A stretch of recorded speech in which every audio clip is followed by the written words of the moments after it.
everyone, welcome back to Sunny Life channel. Thank you so much guys for tuning in. Condolences messages are pouring in for Nteleko family.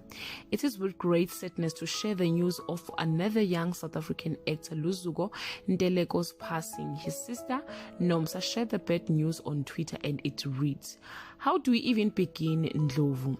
Dear God, heartbroken emoji, hashtag rest in peace, Luzuko Nteleko."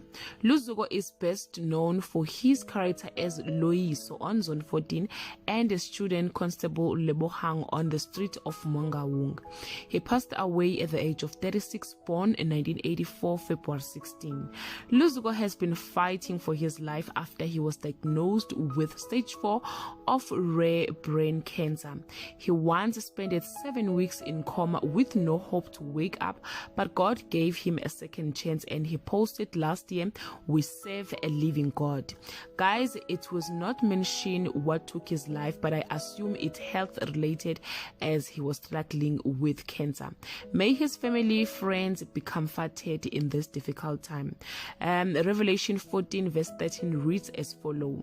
"Then I heard a voice from heaven say, 'Put this in writing. From now on, the Lord will bless everyone who has faith in him when they die.' The Spirit answers, yes, they will rest from their hard work and they will be rewarded for what they have done." With that word, may his soul rest in peace. Thank you so much guys for watching this video. See you on my next upload. Bye.